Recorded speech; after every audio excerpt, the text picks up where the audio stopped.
Hello दोस्तों, कैसे हैं आप सभी। उम्मीद करती हूँ आप सभी बहुत अच्छे होंगे, कुछ नई बुक्स पढ़ रहे होंगे और अपने नॉलेज को और बढ़ा रहे होंगे। तो दोस्तों, जैसा कि अभी तक आर्कियोलॉजिकल सबूतों के आधार पे अगर हम देखें तो हमें केवल और केवल भगवान बुद्ध से संबंधित ही साक्ष्य मिले हैं। इससे हमें ये समझ आता है कि उस समय पूरा देश ही नहीं, देश के बाहर कई देशों में बुद्ध का परचम लहरा रहा था, बुद्ध की ही वाणी फैली हुई थी। फिर मन में सवाल उठता है कि जब बुद्ध की ख्याति इतनी थी तो आखिर ऐसा क्या हुआ कि अपने ही देश से, जो बुद्ध की जन्मस्थली और कर्मस्थली भी है, कैसे उनका नामो निशान ही गायब हो गया। इसके पीछे का क्या राज है, और उनके नाम के गायब होने के साथ साथ कैसे ब्राह्मणी व्यवस्था पूरे देश में और वर्ण व्यवस्था का पूरे देश में उद्गम हुआ। आखिर ये कैसे हुआ, इससे संबंधित मन में कई तरह के सवाल उठते होंगे। मेरे मन में भी उठे थे। जो जवाब मुझे मिला वो जवाब मैं आप लोगों के साथ साझा करना चाहती हूँ। और एक बात और दोस्तों, ये ज़रूरी नहीं कि मैं जो कह रही हूँ आप उस पर आंख बंद करके भरोसा करिए, कोई ज़रूरी नहीं है। आप खुद इन तथ्यों की जांच करिए, विभिन्न तरह की बुकों को खंगालिए, उनमें आए सबूतों और आर्कियोलॉजिकल एविडेंसेस के आधार पर ही फैसला लीजिए दोस्तों। तो चलिए, आगे बढ़ने से पहले, इस टॉपिक को अच्छी तरीके से समझने से पहले प्लीज़ मेरे चैनल को लाइक एंड सब्सक्राइब ज़रूर करिए दोस्तों। चलिए अब बिना किसी देरी के शुरू करते हैं। तो हमें समझना है कि भारत की संस्कृति में ब्राह्मणवाद का उदय कैसे हुआ। तो ये बात है 850 ईस्वी से लेकर ज्ञात काल तक। भारत में उत्खनन के द्वारा आज जो कुछ भी साक्ष्य मिले हैं वे भारतीय समाज में अमीर वर्ग और गरीब वर्ग को तरलता से परिभाषित करने वाले साक्ष्य मिले हैं। तरल का मतलब यहाँ पे समूह, कोई भी परिवार, कोई भी वंश अपने कुशल नीति की वजह से गरीबी की अवस्था को छोड़कर अमीरी की अवस्था में पहुंचा जा सकता था। यहाँ तक कि वह गरीब व्यक्ति अपने बुद्धि कौशल की वजह से एक महान सम्राट भी बन सकता था। दूसरी ओर कोई भी अमीर परिवार या कहें वंश अपनी अकुशल नीतियों की वजह से सम्राट से अमीर से गरीब के दलदल में आ जा सकता था। इस तरह के काफी सारे साक्ष्य सहित उदाहरण भारतीय पुरातात्विक इतिहास में देखने को मिलता है। इनमें से अनेक सम्राटों के नाम तो इतिहास के पन्नों में दर्ज भी हैं, जिन सम्राटों के अनुयायी आज सदियों से गरीबी का दंश झेल रहे हैं। उन सभी सम्राटों के पूर्वज अपनी कुशल नीति की वजह से ही उस समय में समाज और देश का नेतृत्व किया करते थे, लेकिन उनके बाद वाली पीढ़ी अपनी अकुशल नीति की वजह से सत्ता की चाह में अपने परिवार को गरीबी के अंधकार में जीते हुए कहीं गुम भी हो गए। आज सभी पाठकगण इन सभी तथ्यों को उस समय के सम्राटों के नाम के साथ जोड़कर देख और जान सकते हैं। ईसा से पूर्व हर्यक वंश 6वीं शताब्दी के सम्राट बिंबिसार ने अपनी कुशल नीति की वजह से सम्राट बने, लेकिन आगे उनकी पीढ़ी कहाँ और किस अवस्था में है ये आज कोई नहीं बता सकता।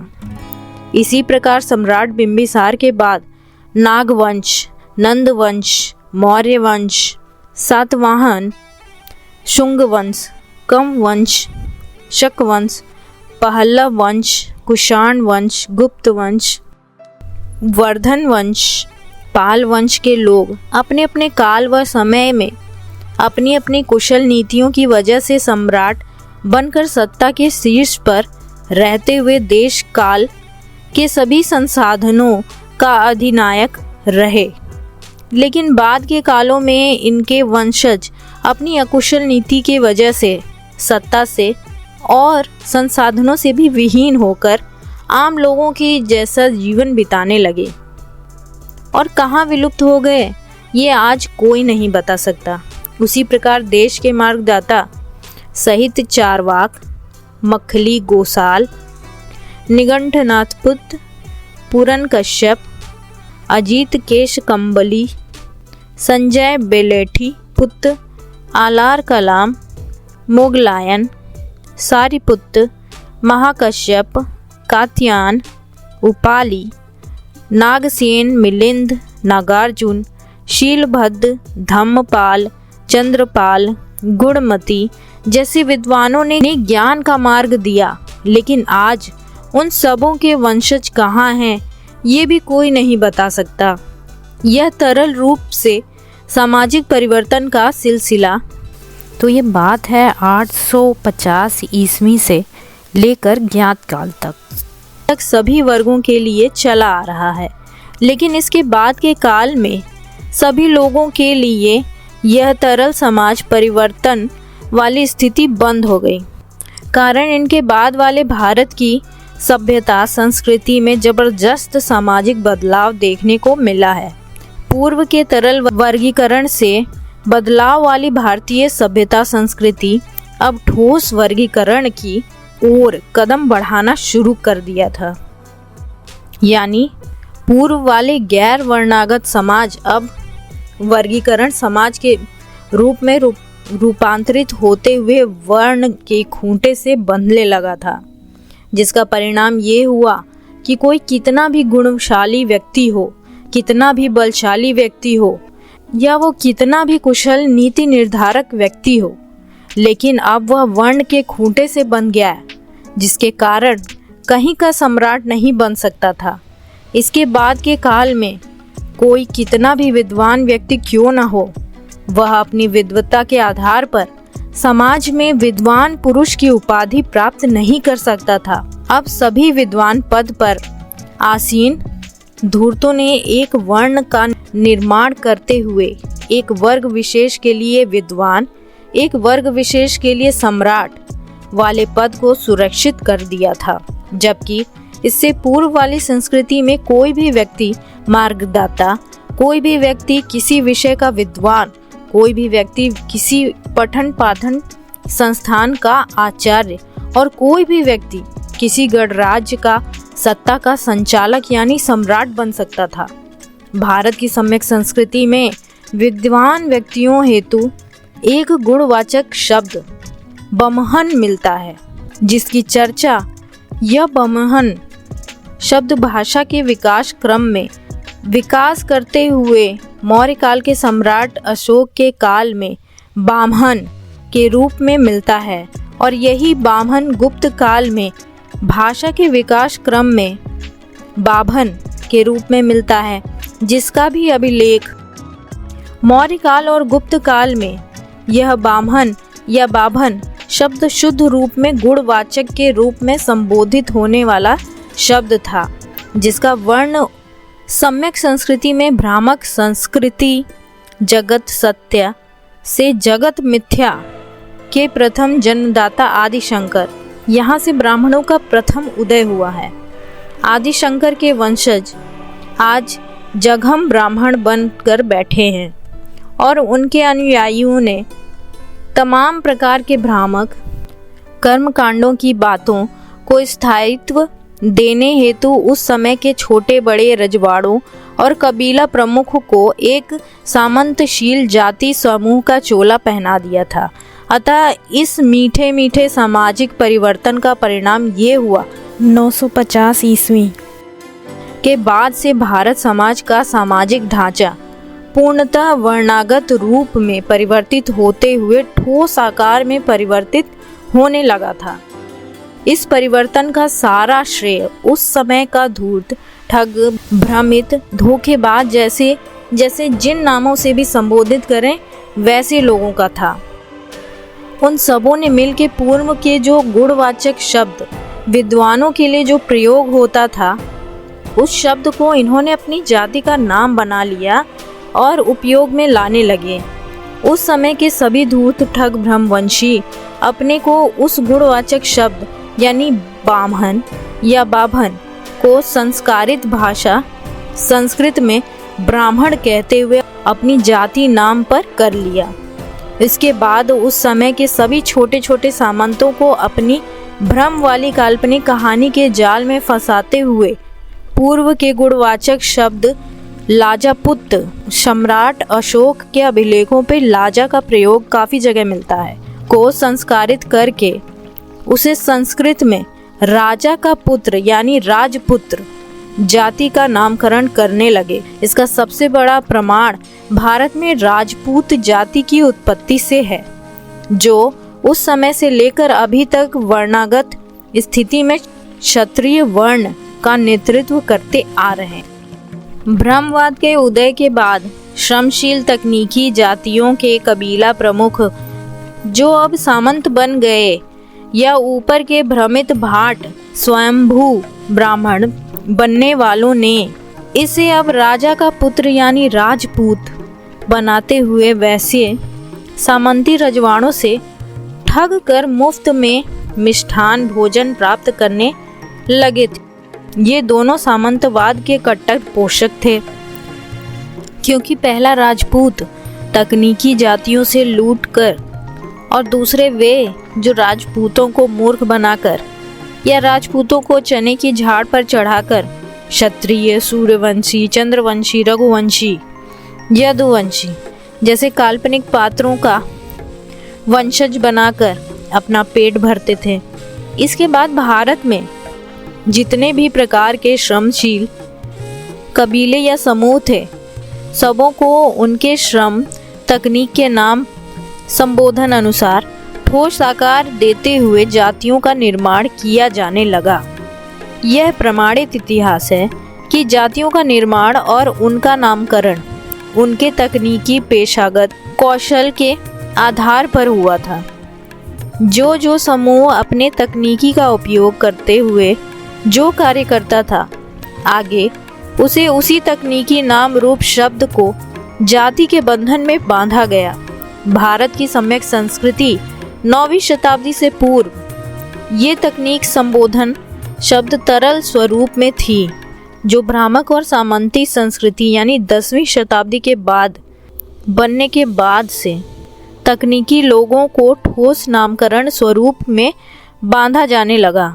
अब ये भी जानना ज़रूरी है कि इन जातियों का नामकरण कैसे हुआ। जैसे कोई तकनीकी रूप से फूल बागवानी का जानकार था तो वे फूल पौधे लगाते थे और उनका नाम फूले, माली, सैनी आदि कहलाता था। कोई तकनीकी रूप से पशु पालने का जानकार था तो वो पशुपालन का कार्य करता था और ये पशुपालक अहिर, यादव, धनगर, गडेरिया कहलाए। कोई तकनीकी तौर पर खेती करने का कार्य करता था, वे खेती वाली समूह कम्मा, कापू, कुटुंबी, रेड्डी, कुड़मी, कुडबी, कुर्मी, लोध, गुजर, जाट कहलाए। कोई तकनीकी तौर पर कारीगर का जानकार था तो उसे लोहा, लकड़ी, मिट्टी का बर्तन या चमड़े का सामान बनाने वाले कारीगर बना। तो उस क्रम में लोहार, काष्ठकार, कुंभकार और चर्मकार कहलाए। कोई तकनीकी तौर पर तेल निकालने का जानकार था तो उसने तेल निकालने के कार्य किए और वे तेली कहलाए। इसी प्रकार अन्य सभी जातियों का नामकरण ऐसी ही तकनीकी कौशल के नाम के आधार पर होता गया। सामंतवाद के उदय के बाद सबसे पहला गुजर प्रतिहार नाम का पश्चिमी भूभाग पर एक कबीलियाई शासक था, जिसको ब्रह्मशील ने अपने गिरफ्त में लेते हुए उन्हें राजपूत बना दिया था। लेकिन उस गुजर कबीले के शेष लोग आज भी अपने मूल गुजर जाति के नाम से ही जाने जाते हैं और ये लोग आज भी खेती, पशुपालन करने वाली जातियों से संबंधित हैं और उसी से जीवन यापन भी कर रहे हैं। इसके बाद कछवाहों का राजा कछवाहा राजपूत बना, लेकिन खचवाहों की जाति आज भी सैनी, मौर्य, कुशवाहा के नाम से पहचानी जाने लगी। आदिवासी समूह का राजा प्रताप धवल था, जो स्वयं आदिवासी था, लेकिन राजा होने के नाते उसको भी भ्रमशील भाटों ने चने के झाड़ पे चढ़ाते हुए राजपूत बना दिया। गोंड आदिवासियों के गोंड राजा आज चंदेल वंशी राजपूत बनकर गोंडों के जल जंगल जमीन पर ही कब्जा किए जा रहे हैं। राजा गोहिल वंश पासवान जाति गहलोत राजपूत बना। अभीर अहीर जाति और सिंधिया कुणबी ऐसे न जाने कितने अमीर कबीलों के सरदार को भाटों ने सामंतवादी व्यवस्था में राजपूत बनाया था।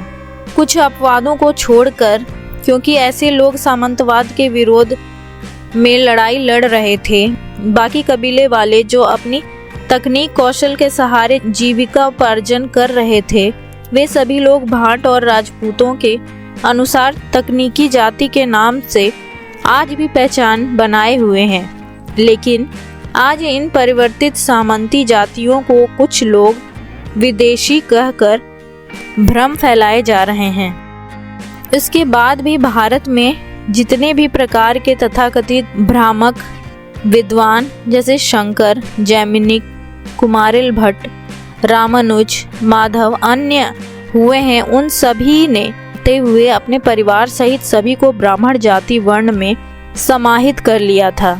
ऐसी धारणा या मान्यता उस समय सभी लोगों के अंदर बैठी थी, जिसका परिणाम ये हुआ कि उसके बाद से जितने भी शासक हुए वो या तो क्षत्रिय वर्ण के हुए या किसी कारण से गैर ब्राह्मण या गैर क्षत्रिय वर्ण से बन गए तो क्षत्रिय बनने को आतुर रहते। यानी अब सम्राट जो भी बनता वह क्षत्रिय वर्ण का या ब्राह्मण वर्ण का होना आवश्यक हो गया था। भारतीय ज्ञात इतिहास सम्यक संस्कृति में मेगास्थनीज के अनुसार समाज का प्रथम वर्ग विद्वान वर्ग होता था, जो कोई भी किसी कबीले या तकनीकी परिवार का सदस्य बन सकता था।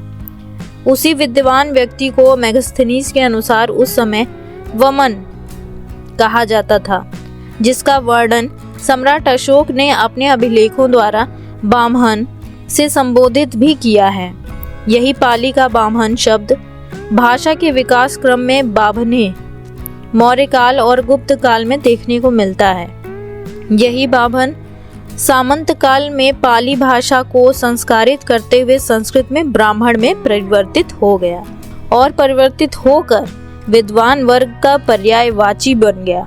उस समय तक यह शब्द गुणवाचक संज्ञा था। जिस गुणवाचक संज्ञा को गाल बजाकर या भ्रम पैदा कर कर मुफ्त का भोजन करने वाले भाटों या भ्रमवंशियों ने 9वीं शताब्दी के बाद जाति निर्माण में अपने समूह जाति के नाम का संज्ञा नाम बना लिया। सत्ता के लायक न होते वे भी किसी का गुलाम, अर्दली, सेनापति या कुछ भी बन जाए, फिर भी वह पीढ़ी दर पीढ़ी राजपूत या क्षत्रिय ही कहलाएगा। भारतीय समाज में इन्हीं सब परिवर्तनों का परिणाम यह हुआ कि राज सत्ता व्यवस्था धूर्त भ्रमशीलों और अकुशल मूर्ख राजाओं के हाथों का खिलौना बनकर रह गया। गैर क्षत्रिय जो नीति निपुण और कुशल व्यवस्थापक थे, वे लोग इस सत्ता के दौर से दूर रहने लगे।